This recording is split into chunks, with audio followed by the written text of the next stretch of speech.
बिस्मिल्लाहिर्रहमानिर्रहीम। अस्सलाम वालेकुम। क्या हाल है स्टूडेंट्स? उम्मीद करता हूँ कि आप खैरियत से होंगे। MTH 501 लेक्चर नंबर 5 है, आज हमने डिस्कस करना है। लेक्चर शुरू करने से पहले आप सबसे रिक्वेस्ट है कि चैनल को सब्सक्राइब करें, वीडियो को लाइक करें और शेयर करें। और ये जो लेक्चर्स हैं ये कोई इतनी आसानी से नहीं बनते हैं, बहुत ज़्यादा स्ट्रगल करनी पड़ती है, बहुत ज़्यादा खपना पड़ता है इसके ऊपर, और फिर जाकर आप लोगों के लिए एक अच्छा मटेरियल लेकर आता हूँ। तो सब्सक्राइब करना तो आपका हक बनता है ना, और एक सब्सक्राइबर मेरा राइट बनता है आपसे कहना। ओके, ये लेक्चर जो हैं ये ऑलरेडी अपलोडेड हैं, लेकिन उसका थोड़ा सा देखने का प्रॉब्लम जो था ना, वो उसकी स्क्रीन छोटी थी, तो इसलिए मैंने दोबारा रिकॉर्ड किए। लेक्चर शुरू करने से पहले आपको एक ज़रूरी इन्फॉर्मेशन दे दूं। अगर आपको ये नोट्स चाहिए without any payment, free of cost आपको चाहिए, तो डिस्क्रिप्शन में मेरा व्हाट्सएप ग्रुप का लिंक मौजूद है, आप ज्वाइन करें और ये नोट्स फ्री ऑफ कॉस्ट हासिल कर सकते हैं। ओके, चलते हैं लेक्चर में। आज हमारा टॉपिक है वेक्टर इक्वेशन। वेक्टर इक्वेशन भी सेम ऐसे ही है जैसे हमने मैट्रिक्स पढ़ा था, ठीक है। सबसे पहले हमारे पास आता है जी कॉलम वेक्टर। कहता है a matrix with only one column is called column vector or simply a vector. आपके पास एक मैट्रिक्स आता है जिसके ऊपर जो सिर्फ एक कॉलम होता है, तो आप उसको एक कॉलम मैट्रिक्स, कॉलम वेक्टर भी कह सकते हो। जैसे कि यू, ये हमारे पास यू है। अच्छा, जब बात मैट्रिक्स की आती है वो और चीज़ होती है, लेकिन जब वेक्टर की बात आती है ना, तो आप इस वेक्टर को इस फॉर्म में भी लिख सकते हो। ठीक हो गया, तो ये आपके पास एक कॉलम वेक्टर आ जाता है। इसी तरह ही ये वी वाली एग्जांपल है, इसको हमने इस फॉर्म में लिख दिया, तो ये हमारे पास एक कॉलम वेक्टर आ गया। ओके, आगे आ जाता है जी वेक्टर इन R2।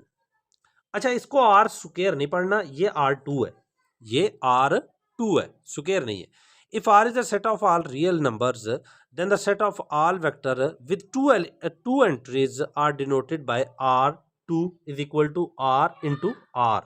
ठीक है, आपके पास एक वेक्टर दिया गया है 3 और -1, तो ये आपके पास वेक्टर जो है ये R2 में है। ठीक हो गया, इसको आपने मैट्रिक्स नहीं पढ़ना, रॉ मैट्रिक्स नहीं कहना है, ये आपके पास एक वेक्टर है और ये इसके दो एलिमेंट्स हैं, तो ये R2 में है। इसको आप इस फॉर्म में भी लिख सकते हो। आगे आता है एंट्रीज। कहता है the entries in vectors are assumed to be the elements of a set is called a field denoted by F.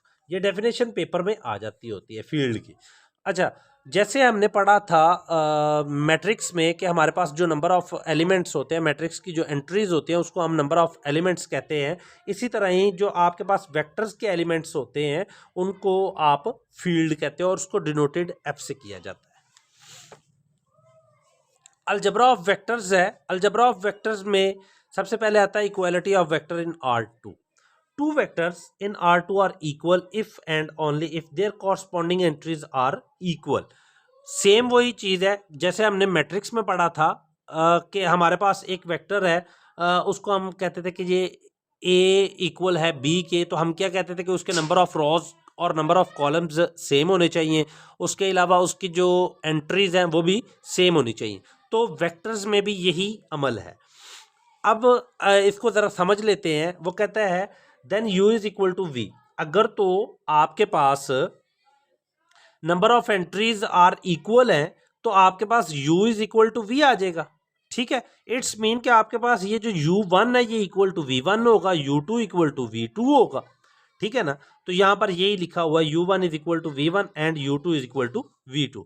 In fact vector X Y in R2 are nothing but order pairs. अच्छा, एक और चीज है यहाँ पर, ये order pens नहीं लिखा हुआ, पेयर लिखा हुआ है। Order pairs X Y of a real number both representing the position of the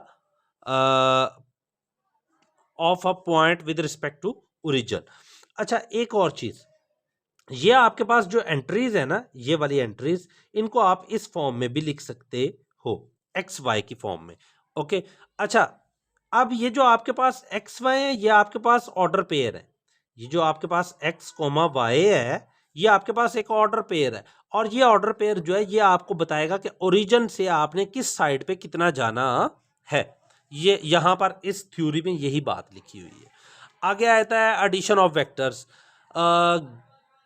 given two vectors u and v in R2, their sum is the vector u plus V obtain by adding corresponding entries. जैसे हम matrix में corresponding entries को enter करते थे, add करते थे, वैसे ही हमने यहाँ पर भी करना है। आपके पास एक वेक्टर है u is equal to u1 u2, v is equal to v1 v2। वो कहता है u plus v find out करो। तो अब आप क्या करोगे, u1 plus v1, u1 plus v1, इसी तरह u2 प्लस v2, ये भी बिलोंग्स किससे करेगा, r2 से ही बिलोंग करेगा। ओके, ये इतना लेंथी है भी और नहीं भी है, लेकिन इसको मैंने थोड़ा शॉर्ट किया हुआ है लेक्चर को। आगे आता है स्केलर मल्टीप्लिकेशन ऑफ वेक्टर्स। जैसे हमने मैट्रिक्स में पढ़ा हुआ था कि आप कोई भी स्केलर ले लेते हो, लेट्स सी मैं 5 ले लेता हूँ और उसको एक मैट्रिक्स के साथ मल्टीप्लाई करता हूँ, तो वो उसकी corresponding entries A B C D इसके साथ मल्टीप्लाई होकर 5a 5b, लाइक यहाँ पे 5b 5c और 5d हमें आंसर देता था। इसी तरह ही वेक्टर्स में भी होता है कि इसकी कॉरस्पॉन्डिंग एंट्रीज को उस स्केलर के साथ मल्टीप्लाई कर देते हैं। और इसकी नोटेशन क्या है, नोटेशन इसकी ये है कि आपने जो स्केलर होगा उसको स्मॉल लिखना है और जो वेक्टर होगा उसको आपने बोल्ड लिखना है। बोल्ड मतलब मोटा सा करके उसको लिख देना है। ओके, आगे आता है नोट है। अच्छा, एक नोट ये बहुत ज़रूरी है, ये एमसीक्यूज में भी आ जाता है। If we can write we can write a vector 3 - 1 in the form of this. हम वेक्टर को इस फॉर्म में लिख सकते हैं, लेकिन इस फॉर्म में नहीं लिख सकते। यहाँ पर नीचे भी यही बात कही है, 3 - 1 is equal to 3 order pair की फॉर्म में लिखा हुआ है। लेकिन जब आप इसको इस ब्रैकेट बड़ी ब्रैकेट में लिखते हो तो ये आपके पास एक रॉ मैट्रिक्स की फॉर्म में आ जाता होता है। ओके, आगे आता है वेक्टर्स इन R3 स्पेस 3 जो है, मतलब उसमें तो आपके पास x y z आ जाएगा। इसकी कुछ अलजेब्रिक प्रॉपर्टीज हैं ऑफ Rn कह लो या R3 कह लो, ये मेरे ख्याल से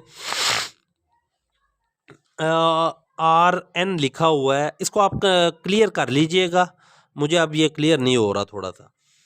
अच्छा, इसमें थोड़ी सी प्रॉपर्टीज़ हैं जो कि हमने बहुत दफ़ा पढ़ी हुई हैं। u plus V is equal to V plus U, ये कॉम्यूटेटिव प्रॉपर्टी होती है। u plus V bracket plus w is equal to U plus bracket v plus w associative होती है।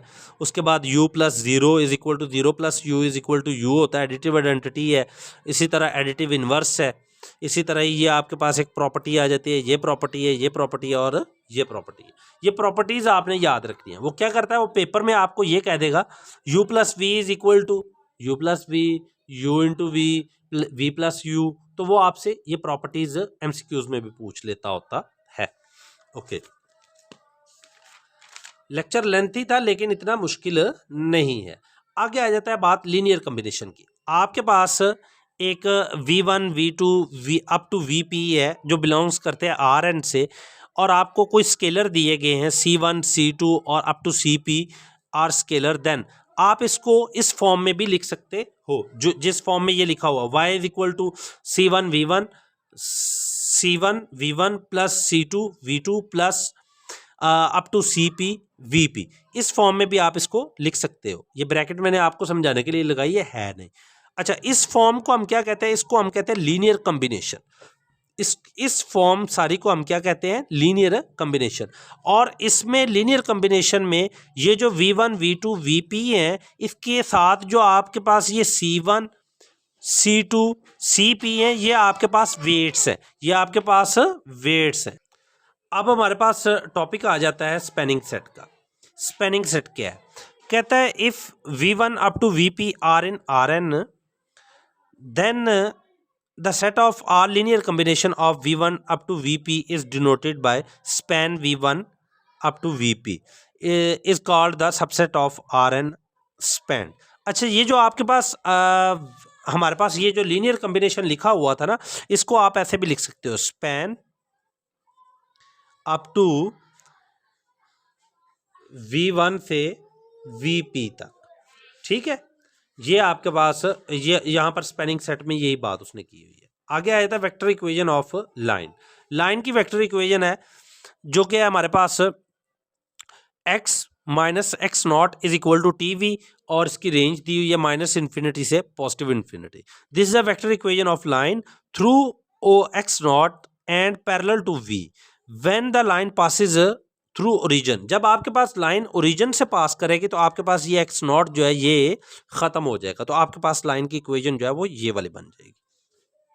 ओके, आगे आ जाता है जी parametric equation of line in R2। Parametric equation of line in R2 में आपके पास x इज इक्वल टू आ जाएगा, ये देखे ना हमने पीछे क्या पढ़ा था, x माइनस एक्स नॉट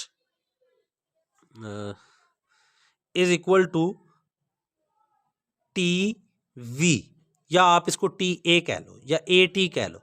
तो एक्स नॉट दूसरी तरफ आएगा ना, तो एक्स की पैरामेट्रिक इक्वेशन क्या बनेगी, x naught plus A T, ठीक है ना। तो यहाँ पर यही लिखा हुआ है। इसी तरह वाई की बनेगी, क्योंकि आपके पास प्लेन आपके पास जो स्पेस है वो R2 की है। और इसी तरह ही जब आप R3 की बात करते हो तो आपके पास जो पैरामेट्रिक इक्वेशन बनती है उसमें जेड वाली इक्वेशन भी आ जाती है। तो Z naught plus C T is equal to C T, और इसकी रेंज जो होती है माइनस इन्फिनिटी से इन्फिनिटी तक होती है। आगे एक एग्जांपल है, और ये काफ़ी लेंथी थी इसलिए मैंने नहीं की है, और आप ये एग्जांपल अपने हैंड आउट से देख लें। सेम आसान है लेकिन लेंथी काफ़ी थी, तो वो मैंने फिर नहीं सॉल्व की। तो आप लोगों ने इसका सोल्यूशन खुद करना है। ओके, आगे आ जाता है जी वेक्टर इक्वेशन ऑफ प्लेन। पहले हमने पढ़ा था स्पेस में R1 R2 में, अब बात आ जाती है हमारे पास प्लेन की, ठीक है। तो आपके पास वेक्टर इक्वेशन क्या बनेगी, x minus X naught is equal to T1 V1 plus T2 V2। If plane passes through origin then equation will be x is equal to T1 V1 plus T2 V2। और इसकी parametric equation क्या आपके पास बनेगी, अच्छा ये आपने याद रखने हैं, ये जो प्लेन है प्लेन की पैरामेट्रिक इक्वेशन और R1 R2 R3 की पैरामेट्रिक इक्वेशन ये आपने याद रखनी है ज़बानी, ये पेपर में आती होती हैं, MCQs में आ जाती हैं। x is equal to X naught plus A1 T1 plus A2 T2, इसी तरह y की आ गई और इसी तरह ही z की आ गई। ये था जी आज का आपका लेक्चर। आई होप कि आपको समझ आई होगी। मिलते हैं बहुत जल्द नेक्स्ट वीडियो के साथ, तब तक के लिए अल्लाह हाफिज़।